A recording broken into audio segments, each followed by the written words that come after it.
c'est les Chachamim qui ont mis une marge de sécurité. Donc c'est les Chachamim qui ont mis cette barrière. Donc c'est les Chachamim qui l'ont interdit. Et en cas de mitzvah, ils vont le permettre. C'est eux qui t'interdisent au moment de Ben Hashashot. Et en cas de mitzvah, ils te permettent. D'accord, Abotai? Oui, c'est clair pour tout le monde? Oui. Donc, est-ce que pendant Ben Hashashot, on peut faire la Frachat Chala ou pas? Oui, voilà. Magnifique. Est-ce que c'est les arts comme ça? Quoi? Est-ce que c'est la mitzvah? Bravo. Et en France? Je vais arriver à la France tout de suite. Qu'est-ce qui se passe dans Abotai? Si maintenant, par erreur, une personne, elle ne connaissait pas la halakha, elle a fait la Frachat Chala pendant Shabbat. On peut le manger ou pas ce pain? Non. Oui, Non, mais on va pas jeter du pain. Parce que c'est des rachats. On peut pas Abotai, rapidement. Parce que On non, on a dit oui. on a le droit de le faire. Parce que si tu dois taper, tu l'as fait à banane en profiter. Ouais. Alors, ils disent comme ça. Ils disent, mais taken mana, ça reste interdit. C'est-à-dire que c'est vrai que c'est une mitzvah. Mais même en cas de mitzvah, quand ça a profit personnel, tu n'as pas le droit d'en profiter. Par exemple, tu es dans un Shabbat Ratan ou tu es dans une synagogue, il n'y a plus d'électricité. Tu peux demander à un goy de venir et d'allumer la lumière. Parce que c'est pour le tzibour. Mais quand tu es chez toi à la maison, et le petit Moïchi avec sa fronde, il a éteint la lumière. C'est lourd. Donc qu'est-ce que tu fais? Première chose, tu les tires les. Deuxième chose, dans ça. Troisième chose, tu cherches un goy. Mais en fait, le goy, il sert à rien. Pourquoi il sert à rien le goy? Hein? Parce que tu n'as pas le droit de profiter d'une action d'un goy pendant Shabbat. Vous savez ça? Non, il y a le problème d'Amir al goy, il y a le problème de profiter d'un goy. J'ai rien demandé au goy. Il est venu tout seul, il a allumé la lumière. Je lui ai rien demandé. T'as quand même pas le droit d'en profiter. Pourquoi? La porte, Hein? La porte, quand il de la porte. Non, la porte, c'est autre chose, c'est pas ça. S'il a fait pour J'écris lui, dans le on a livre, le droit. Bon, on en parlera une autre fois, sinon on va écouter, prenez sur parole. Puis on n'a pas le droit de profiter d'un goy pendant Shabbat. On l'a fait avec Raph Spinensky, je crois. Ouais. Magnifique. Oui, on dirait les goy. C'est fini. Il a tout fini. Il y a une petite différence, c'est qu'entre Shulchan Aruch, entre Rama, pour les Sfaradim, pour les Ashkenazim, c'est très différent. Parce que les Ashkenazim sont beaucoup plus makilim, sont beaucoup plus indulgents dans les lois de Amir al goy que les Sfaradim. Les Sfaradim sont beaucoup plus marmérim, beaucoup plus. En tout cas, on ferme la parenthèse. On a dit à Botaï que même si Bedi Avad, a posteriori, j'ai accompli la mitzvah de la Frachat Chala pendant Shabbat, ça ne servira à rien. Et même a posteriori, tu n'as pas le droit de manger ta pâte. Ok, Botaï? Oui? Quoi, non, moi je vais. Est-ce que si ça a été pendant Shabbat, t'as le droit de manger le pain ou pas? Alors, j'ai dit non, parce que. Parce que c'est les takamana pendant Shabbat. Oui, mais on n'a pas le droit de faire laisser Attendez, j'ai écrit si par erreur. Non, On n'a pas le droit de le manger, mais si elle a fait par inadvertance, c'est quoi par erreur là? C'est quoi Ah, c'est de Bézine. sans faire attention. Bah, il y a aussi. Tu La peur exprès sans Dans quel cas c'est permis? Attendez une seconde. La Frachat Chala, c'est des Rabbanan. Et donc,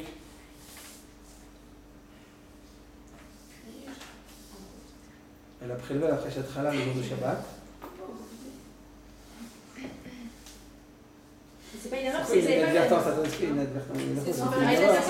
Elle s'est trompée, ouais. Alors, Mais elle savait pas que c'était une erreur, elle pensait qu'elle avait le droit. oui, et dans le premier cas, c'est quoi? Dans le premier cas, elle sait qu'elle a pas. Non, c'est Non, mais le cas, c'est pas l'advertence. J'ai pas compris. ok, c'est la loi générale. La halakha, c'est interdit. On n'a pas le droit à Bedi Avad. Si on a prélevé la chala pendant Shabbat, on n'a pas le droit d'en profiter. D'accord? Est-ce que Motel Shabbat, si je l'ai fait pendant Shabbat et que j'ai pas le droit de le manger, est-ce que Motel Shabbat, j'ai besoin de prélever à nouveau la chala ou pas? Non. Ben non, parce qu'on a déjà fait la mitzvah. C'est vrai que ça m'a pas servi à grand chose, mais j'ai quand même accompli la mitzvah. Donc Motel Shabbat, j'ai pas besoin à nouveau de prélever la chala. Qu'est-ce qui se passe dans le écoutez ce gros chidouche. J'étais Erev Shabbat, j'ai mon pain, et j'ai oublié de prélever la chala. Mais je suis déjà parti à la synagogue. Vous voyez, en France, la synagogue est à 3/4 d'heure de la maison. Ouais. Chala, ça combien de temps la maison, la synagogue? 32 minutes et 27 secondes exactement. Tu marches, j'ai oublié de prélever la chala. On y pense. Dans le temps que... Hazak, d'où c'est ça? Je peux dire, en fait, écoutez bien, on a dit comme ça. Erev Shabbat, une personne, elle se rappelle qu'elle n'a pas fait après Chala. Elle est déjà partie à la synagogue. Alors elle dit comme ça. Elle dit, si techniquement tu n'as pas la possibilité de revenir à la maison, parce que 32 minutes plus 32 minutes, tu as déjà raté l'entrée de Shabbat, mais dans ce cas-là, qu'est-ce qui se passe? Eh bien, dans ta tête, c'est une ara très particulière, dans ta tête, tu pourras accomplir la mitzvah de après Chala. Donc tu t'imagines la pâte dans ta tête dans vos tailles, ouais, et tu prélèves la chala dans ta tête, et ce sera permis de consommer pendant Shabbat. Comment tu fais? Ça, c'est que si c'est avant Shabbat, hein? Ouais, que avant Shabbat. Regardez ce que vous avez fait. Écoutez bien. avant Ben Hashmashot, on est à 19h. Ben Hashmashot, c'est à 20h. Mais le problème, c'est que tant que tu es là où tu reviennes, ce sera trop tard. Alors on te dit quoi? Dans ta tête, tu fais la Frachat Chala. Tu reviens de la synagogue à 21h, après la tefila. Tu enlèves le morceau que tu avais dans ta tête prélevé. Et ça y est. Tu dis, mais attends, je te mets ta Kenna, on te dit non, c'est pas ta Kenna là. Pourquoi? Parce que dans ta tête, tu l'avais déjà fait, donc cette pâte, elle était déjà prête d'une certaine manière. Tu l'as juste accomplie, tu l'as juste finalement rendu, réalisé cette pensée que tu as eue. Donc dans ce cas-là, on ne fait pas de bracha dans ce cas-là. On ne fait pas de Shabbat, on ne fait pas la bracha. Quoi? Non, bah, ça sert à rien, on va pas faire de bracha, comment dire, théorique. On juste on prélève dans nos têtes et dès qu'on arrive à la maison, on accomplit cette prélève. Qu'est-ce qui se passe dans vos tailles? On a dit, si une personne a l'obligé de faire la Frachat Chala, donc on a dit, donc dans vos tailles, on a dit, si une personne est obligée de faire la Frachat Chala, alors elle ne peut pas le faire pendant Shabbat, c'est de quelle mana? Pendant Ben Hashmashot, elle peut le faire parce que c'est le Tzarech Mitzvah. Et si c'était Ben Hashmashot, et qu'elle, si c'était avant Ben Hashmashot et qu'elle a imaginé dans sa tête, c'est bon, ça marche. Donc il y a 3 cas de figure, vous vous en rappelez ou pas? Oui. D'accord. Maintenant, qu'est-ce qui se passe si ni l'un ni l'autre? Ni elle a fait dans sa tête, ni Ben Hashmashot, ni rien du tout. Est-ce qu'elle peut manger son pain ou pas? À Moutaï Shabbat, elle ne pourra pas. Moutaï Shabbat, elle fera le prélèvement, et elle mangera son pain sans problème. Tout ce qu'on vient de dire à Moutaï, tout ce que je viens de dire, toutes ces halachot, c'est en Eretz Israël. Pourquoi? Parce que toi plus en Eretz Israël, il y a une obligation de prélever la chaleur. Ah, mais elle fait comment pendant Shabbat, 5 ans? Elle demande aux voisins, elle se mange les doigts. En Chutz La'aretz à Moutaï, eh bien, on aura le droit de faire la Frachat Chala. Pourquoi? Pendant Shabbat. Pourquoi? En France? Parce que c'est pas Chutz La'aretz en France.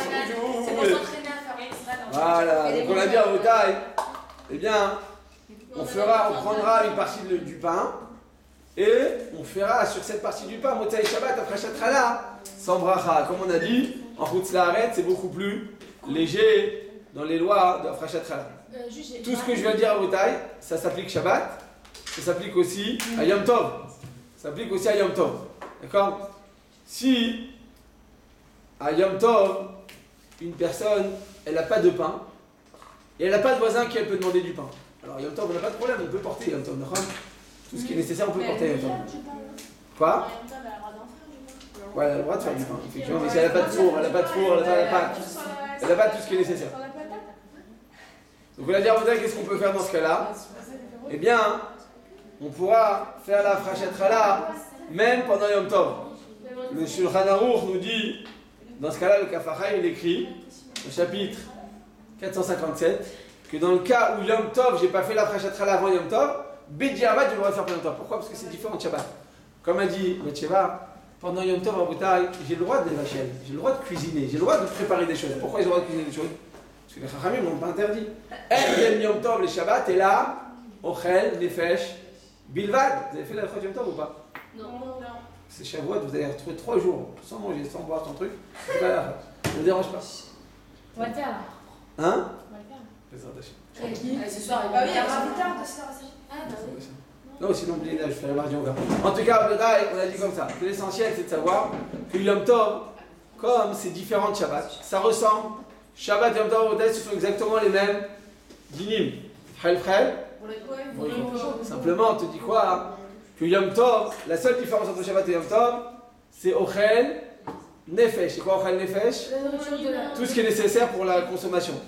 Donc, comme c'est la consommation, alors certains poskim, comme a dit, c'est évident, non, c'est qui a dit qu'on peut, non, c'est Batsheva, elle a dit que quoi qu'on peut prélever la chala pendant Yom Tov, on peut faire une pâte pendant Yom Tov. Donc si on peut faire la pâte, nécessairement on peut aussi prélever la chala. Donc ça, dans quel cas tu as le droit de prélever la chala?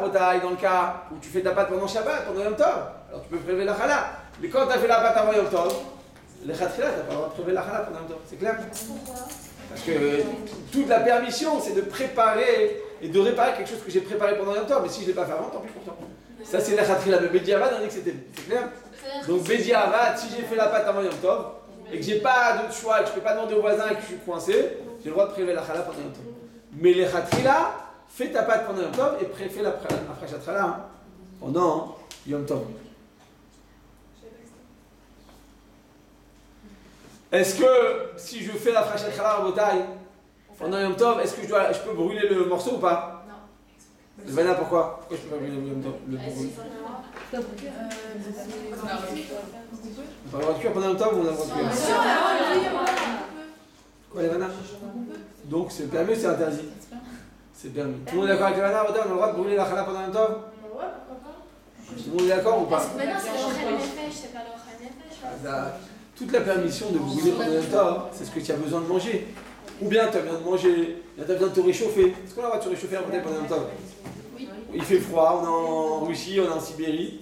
D'accord? Et à Soukot, il fait moins 35. Mais si on la jette. Hein? Si on la jette. Je suis quoi? Si on la jette. Ah voilà, alors donc on dit comme ça, que pendant Yom Tov, on taille de la même manière qu'on a le droit de chauffer un plat, on a le droit aussi de se réchauffer. Parce que ça s'appelle Ochel Nefesh. C'est quoi Ochel Nefesh? Dès que tu profites, dès que ton corps il profite et que c'est un profit qui est commun à tous, tout le monde en hiver a besoin de la chaleur. Pour se réchauffer. Et bien, de la même manière qu'on a le droit de qu'on a le droit de préparer un aliment parce que c'est un profit commun à tous, il y en a même pour réchauffer un aliment, du fait, se réchauffer, pardon, réchauffer de soi-même, réchauffer son corps, parce que c'est un profit qui est commun à tous. Et donc, en conclusion, on aura le droit de cuire, c'est vrai, mais on n'a pas le droit de brûler une challah. Une challah, c'est pas une mitzvah de ochel nefesh. Tu as accompli une mitzvah, tu n'as pas le droit d'accomplir une mitzvah en brûlant. Alors qu'est-ce que tu fais? Tu le prends, tu le mets dans un sac et Motzei Shabbat, tu le brûleras. C'est clair, Rotaï? Mais on a le droit on est obligé de le brûler. Enfin, nous, on le met dans un sac et on le laisse. On avait dit que selon la halakha, il vaut mieux le brûler. Mais si maintenant on a peur du petit Moïchi là, avec ça, d'accord, qui va faire des trucs à la maison et qui va risque de prendre la challah, des fois il la mange.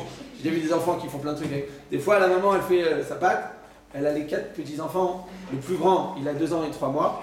Celui d'en dessous, il a 1 an et 4 mois. Celui d'en dessous, il a un règle. Et l'autre, il vient de sortir à 2 ans. Donc là, les 4 enfants, ils sont en train de tirer. Ils sont en train de lui tirer les bulles. Maman, comment je peux faire ma challah? Donc là, il dit, ça y est, qu'est-ce qu'on va faire?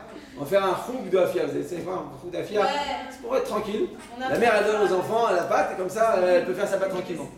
D'accord? Ça s'appelle ripouille biissou, comme on dit. Et bien, à Rotaï, à ce moment-là, Rotaï, donc je finis. Mais dans un sac, on le laisse. Non, donc à ce moment-là, à Rotaï, qu'est-ce qui se passe? Des fois, les petits-enfants, ils voient une petite boule, ils disent, elle est belle, cette petite boule. D'accord? Ils la prennent, ils commencent à la manger. Des fois, les enfants, en plus, ils mangent les enfants qui mangent la pâte. Ben, en tout cas, ça arrive des fois dans ce cas-là. Donc, dans ce cas-là, on a dit, quand la pâte en Rotaï, elle risque de n'être pas bien conservée, ou je risque de l'oublier, ou elle risque d'être mangée ou d'être mélangée, on a dit, qu'est-ce qu'on fait? Les khatri, là, on la met dans 2 sacs, on la jette. Si on peut, on est sûr que ça ne va pas être consommé par qui que ce soit, alors on la brûle, c'est mieux. Mais si on ne peut pas, si on va risque d'oublier, si quoi que ce soit, quelle que soit la nécessité, eh bien on la prend, on la met dans 2 sacs et on la jette. Donc on l'a dit. En conclusion, à Motaï, eh bien pendant Yom Tov, c'est vrai que j'ai le droit de faire ma pâte, c'est vrai que j'ai le droit de préparer du pain, et c'est vrai que j'ai le droit de prélever la challah, mais je ne peux pas brûler cette challah parce que c'est pas Ochel Nefesh. Toute la mitzvah, hein, c'est de cuire des aliments qui sont frais comme c'est Yom Tov, et que c'est Simchat Yom Tov. Une pâte, un pain qui est tout frais ou un pain qui a été fait il y a 3 jours, il n'a pas le même goût. Donc pour la Simchat Yom Tov, on te permet, mais je suis pas Ochel Nefesh. Mais quand c'est brûlé de la challah, il n'y a aucune mitzvah. Comme il n'y a aucune mitzvah, eh bien, on n'aura pas le droit de le faire, le khatri là. Yom Tov, on attendra Motzei Yom Tov pour le faire.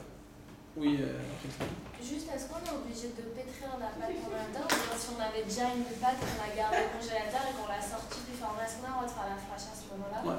C'est la même chose. Ah, on n'a pas besoin de la pétrir alors? Non, pas besoin de la pétrir, c'est juste qu'on a besoin de préparer le pain, parce qu'il est tout frais le pain. Il est tout frais, et même quand j'ai pétri ma pâte, j'ai mis au congélateur, après je la sors, il reste encore frais. Donc c'est bon encore. Ça marche encore, on peut faire la fraîche pendant un temps. Oui. Quand on fait la chatra pendant Shabbat, on fait la bracha? Non, jamais. Ok, ok. Maintenant, je vais dire 2 lignes pour résumer tous ces halachot. C'est des halachot un peu ardus. Au début, on m'a dit, qui m'avait dit qu'elle connaissait toutes les halachot après Shatra? Il y en avait 2, il y avait une.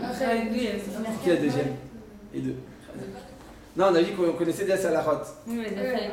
Ouais, mais bon, on a pris quelques petits ridouchim quand même, non? Mais juste par rapport au ce que je vous ai demandé en arrivant. Par rapport à quoi? Par rapport à ce que je vous ai demandé en arrivant. Ah ouais, ok, on a dit comme ça, écoutez bien. On a dit comme ça. En récapitulatif de toutes ces halachot, on dit comme ça. Des pâtes. On a dit comme ça. Seulement une pâte qui est constitué à partir de 5 céréales.